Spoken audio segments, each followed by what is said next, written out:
Welcome to Sacred Magic. Violet is on a quest to bring sacredness back into our everyday experiences. Anyone can have an extraordinary life when they are able to tap into their sacred magic within. Violet and her guests will be sharing their divine passions, inspirations, and stories of connecting with their sacred magic. We are so happy you have joined us today. Let's get started with your host, the magical creator of Discover Your Spiritual Gifts, Vialet Rayne.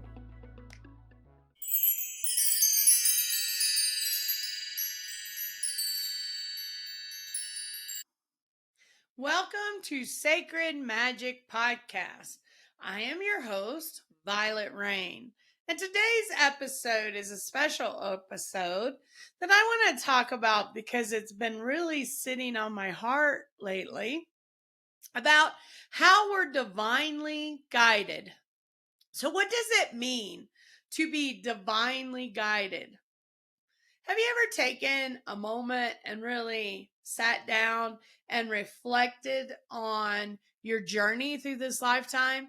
Have you ever sat and mapped out all the things that you've done, the places that you've been, the opportunities that have been presented to you? Have you ever considered the fact that you may have been divinely guided along the way and you came in with specific skill sets, tools, knowledge, and wisdom to be able to do what you came here to do in the first place? Well, I've spent quite a bit of time in the last few weeks really thinking about my spiritual journey, really taking a moment to consider my path and all the things that I have done in this lifetime. And really thought about the challenges, the opportunities, the obstacles that I faced, the things that I had to overcome to move forward. For those of you that have been around a while and kind of know a little bit about my story, my life has truly been a journey. And I'm not sure that I would change any aspect of the things that I have faced, the things that I have moved through, the hardship that I carried. Now, the truth is, if I'd have known when I was 13 all the things that I would face in my lifetime, would I have had the strength, the ability to go through, right? You know, psychologists talk about, when we are challenged, that flight or fight syndrome, when you're facing a difficult time or a space where you're being attacked or any of that, are you the person that's going to fight through it? Or are you the person that's going to flight? You're going to run. All of us are different in how we face opportunities and challenges, whether we're warriors and we get out our boxing gloves, right? And we're going to fight through this energy. We're going to move through it. We're going to get to the other side. Other individuals take another approach where they run, where they escape, where they find a place to duck down and be safe and get comfortable. There's nothing wrong with either of these approaches. It's just how we're wired. It's just how we see things. It's just our perspective. Now, one of the things that I can tell you that I am is I'm a fighter. I'm a person that's going to be like, bring it on. Let's do this. And most of my really close friends and family have told me many a times, Violet, why would you do that? Why would you present it in that way? Why would you create that for yourself? Well, the one thing I've learned in my spiritual journey is I always make it through the storm. I always find my way through it. I don't look at my life as the cup half full. I don't take on that victim energy. I don't want to be part of the victim because I know I've created some of this. I know I signed up for some of this. I know I committed to do some of this. I don't need somebody to tell me that I didn't. I know that on some level. And so all I have to do is get through it. And I've gotten through some pretty tough situations. But are we divinely guided? Are we divinely guided on our journey? Well, I believe that we are. One of the things that happened in 2017 was I opened a spiritual center called Discover Your Spiritual Gifts. And when I really think about that journey of opening that, I'll be truthful with you. When I got the opportunity to really step into a dream and to be able to discover your spiritual gifts, I really questioned everything. Why me? Why was I given this opportunity? Why am I in this space? Why did it fall in place for me? And because I'm an Akashic record reader, meaning I can go into my records and ask questions, I can go into your records and ask questions. I like to go in there and ask some really big questions like, why me? Why am I here?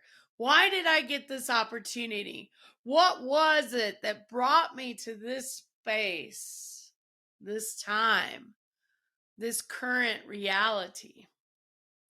And Spirit was very clear with me. So I want to take you on a little journey of Violet's life and share with you how I've been divinely guided to be exactly here in this space right now.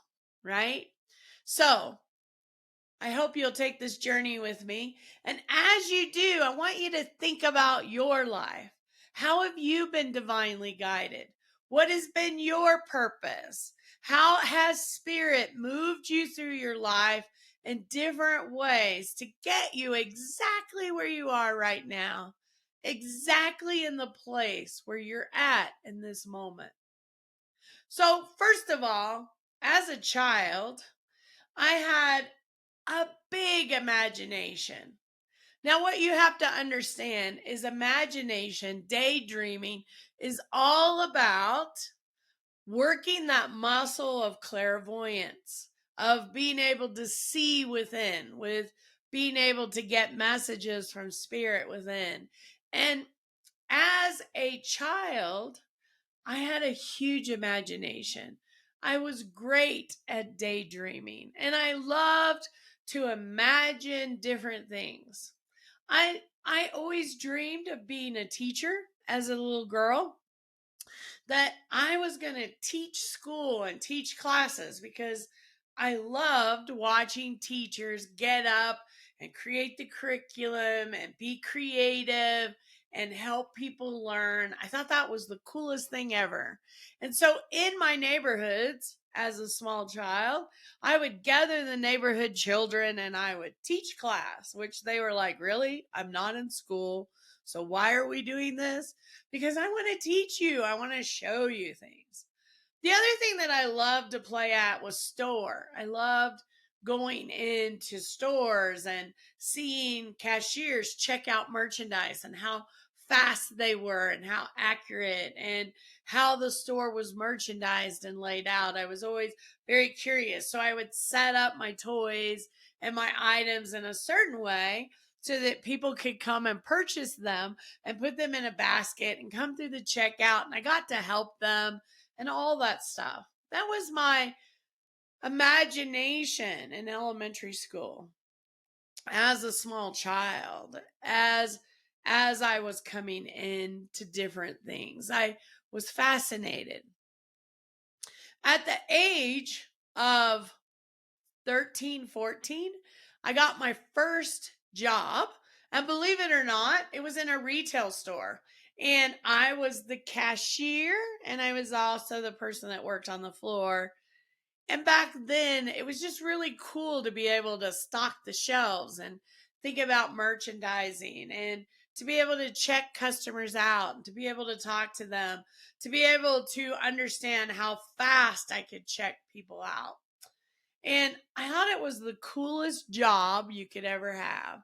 And then I moved from one state to another and I had to find another job. And my next job that I came across was working at the courthouse in a government job. And it was kind of fun and I kind of enjoyed it. But I didn't have the passion for it that I had in retail. And I lived in this small town in Tennessee, which is really still home for me today. And this big retailer, they built this big shopping center in this small town. Now, you have to understand that when you live in small town, it's different than living in the city. We would actually plan our trips to town. And that might sound funny to you, but we would go to town to shop, to have lunch, to hang out, because the drive to town was about 45 minutes to get to town. So you didn't do it every day. You always had a plan of what you were going to do and what you were going to create. Well, they built this big shopping center. And when you're building a big shopping center and you haven't really had a shopping center, it gets everybody's attention. And the big sign comes in. And the big retailer back then was Kmart. And I was like, I really want to work there. I really want to get hired there. Now, you have to understand the small town that I lived in, jobs job openings were rare. People had to retire, die, leave work, or whatever for openings came. People worked in the same jobs for 20, 30 years because there wasn't a lot of opportunity in a small town. And it was difficult to get jobs, but I was determined. Now, this was in a time where you didn't fill out an application online. You didn't submit your information online. You actually went someplace and you got to talk to an actual person about the job. And so they had created a job fair, and I was like, okay, I went and got a new outfit. I wanted to look really sharp. I was ready to go in. Now, at the time, I was 18 years old. I was young, but I was also a young mother of two. I was a single mom with two small children, and I was 18 years old, and I wanted to work for Kmart. And you might laugh at that today, but I really wanted the job. And so Spirit was really, really encouraging and inspiring me to reach for this star that I really wanted. So I went into the job fair, and there must have been 50, 75 people that applied for a job at Kmart. Now, what is the likelihood that I'm going to be one of those that's picked and hired? I didn't have a lot of experience. I wasn't in that mature level. I was pretty young. And so I didn't want to give up. I was determined. Now, you have to understand, my life has not always been easy. I've had to fight through many, many challenges and opportunity, and I'm not afraid of a good fight. I'm not afraid to work really hard and to be determined to get what I'm after. I'm not afraid of that. If it requires hard work and discipline and determination, I've got it. And I can do that. So I went to the job fair. Of course, I was like, okay, that's not it. And so I created a plan that I was going to stop at Kmart every day until they hired me. Now, you're probably laughing. Yeah, right, Violet. Remember, this was a time frame where you didn't go to town every day. So I dressed up every morning or every afternoon. I would go in, and this is how my routine would work: is I would go to Kmart because they were setting up the store and you could get in. You go to the front counter and I'd say, can I speak to the human resource representative? And they would have to call her to the front of the store. This woman's office was in the back of the store. She had to walk all the way up front every time I stopped.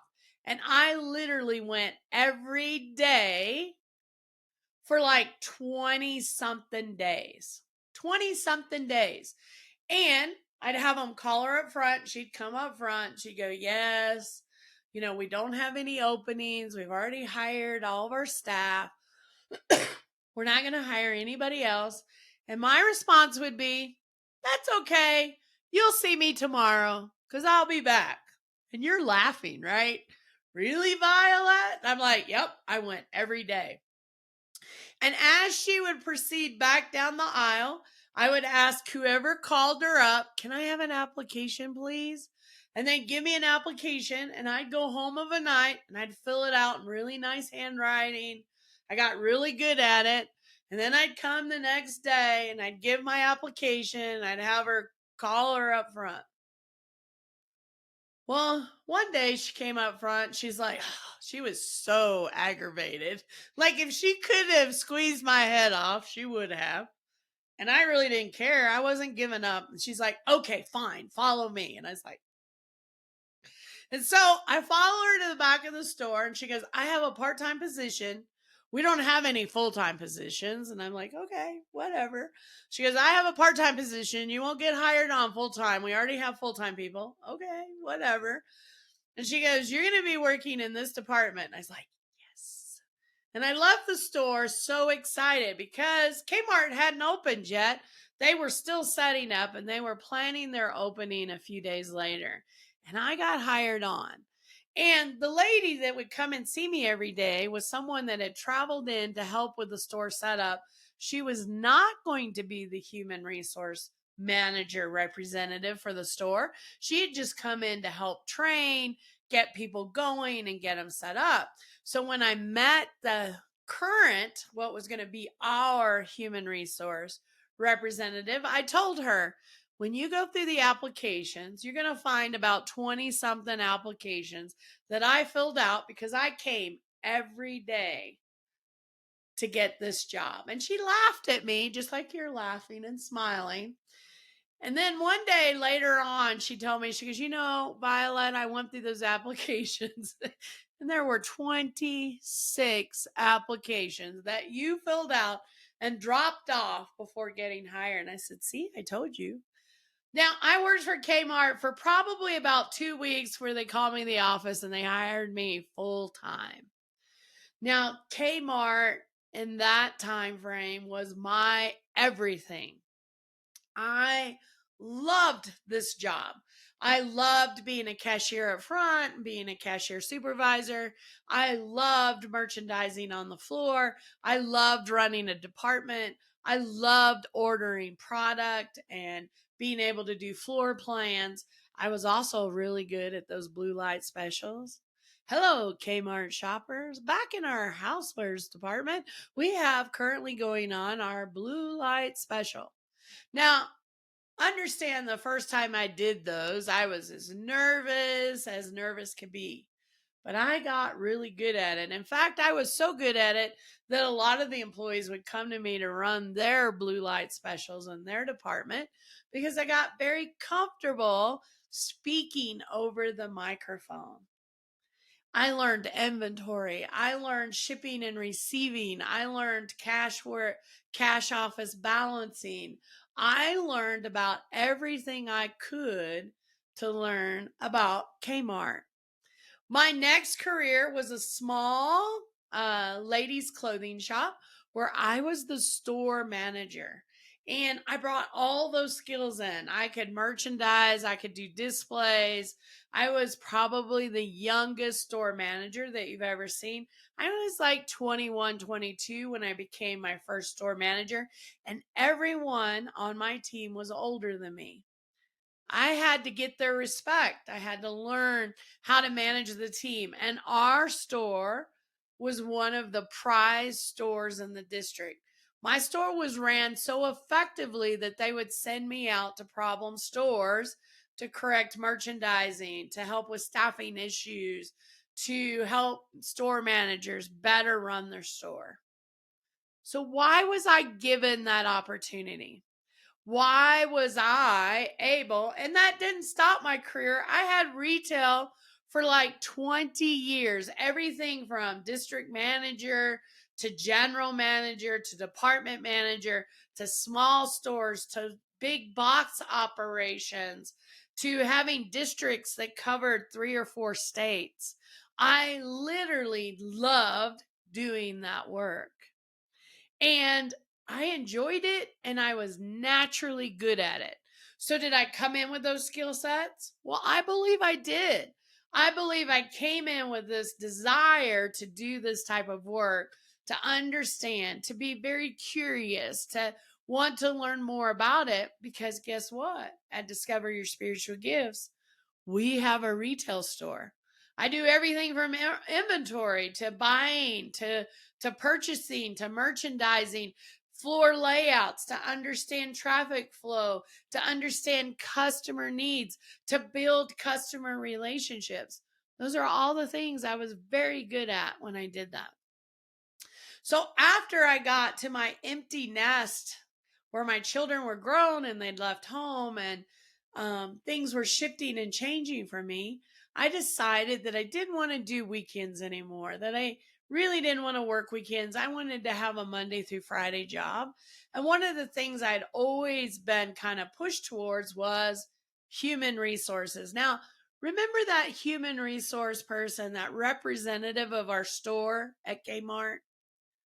She was my idol. I watched how she handled employee relations, how she presented herself, how professional she was. And believe it or not, that 18-year-old girl dreamed to someday be just like her. I wanted to be respected. I wanted to hold a position and a role just like she did, to help employees and companies and be a voice. So as I moved out of retail, I moved right into human resources at a corporate level. I learned affirmative action plans and how to do those, how to set up safety programs, how to do training in corporations. I had done training in retail, but now I was moving into a bigger field of training, learning about adult education and how to do training, how to create training from scratch, how to deliver it, how to present it, how to be all those things. I always worked for training stores. I was always the one assigned to train new managers. And as I moved into human resources at a corporate level, guess what my strengths were? Training, development, strategic planning, tactical planning. How do we better our safety programs? How do we create better flow and processes? How do we eliminate the extra work? I was really good at it, which I utilize today at Discover Your Spiritual Gifts. I created an HR training program on the side to help professionals get certified in the HR field. My program was sought out all over the state of Colorado because I had the highest passing rate. Students that came through my course, my program, passed at higher rates than any other educational program ever offered. What do I do today at Discover Your Spiritual Gifts? I design, develop, and deliver training, education in the spiritual realm. I help teach business people how to be more strategic, how to understand their business, how to work within them. So, once I did all that and I worked in human resources, I went all the way up through the chain, all the way up to being a vice president of human resources for a Fortune 500 company.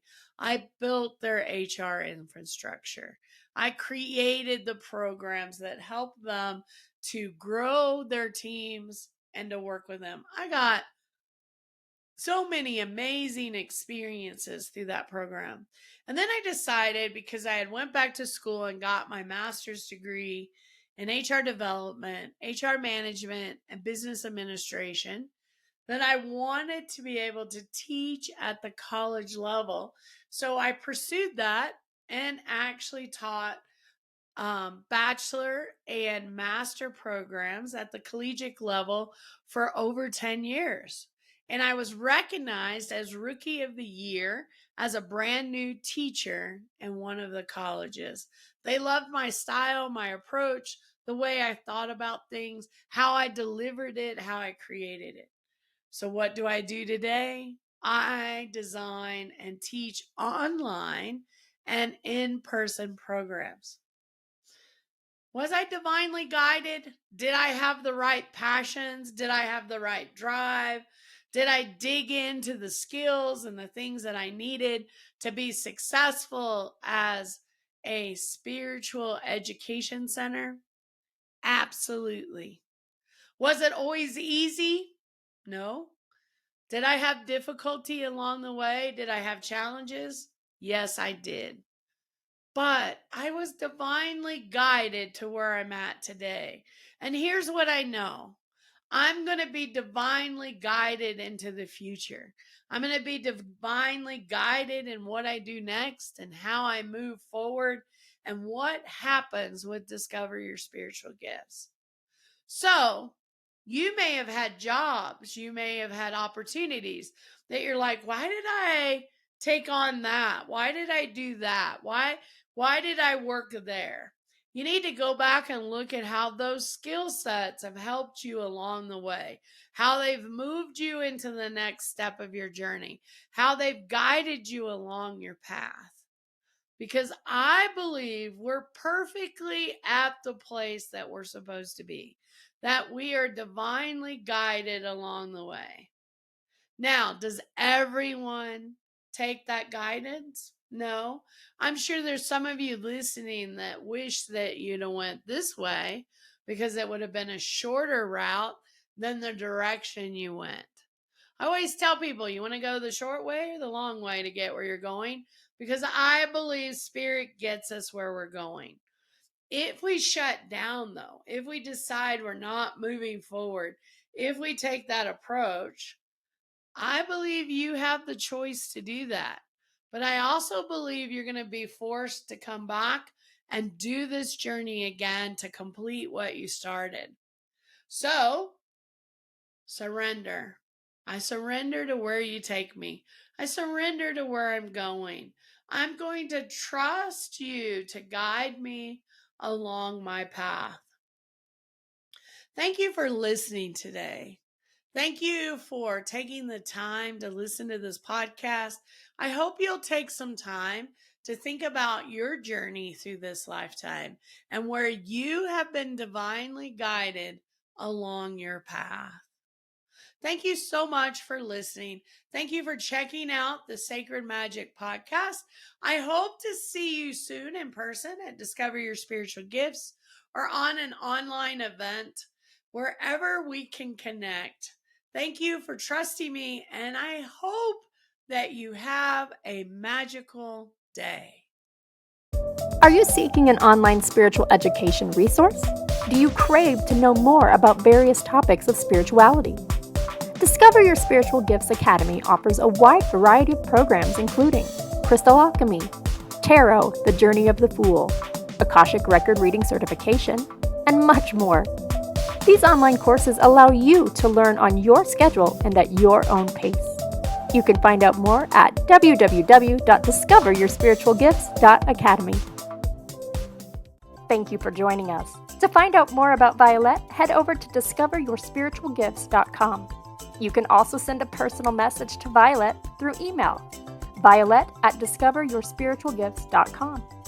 If you love the show, subscribe to our podcast on Apple Podcasts, Google Podcasts, or Spotify. Until next time, remember, we are meant to have abundant and joyful lives. We hope to see you soon at Discover Your Spiritual Gifts.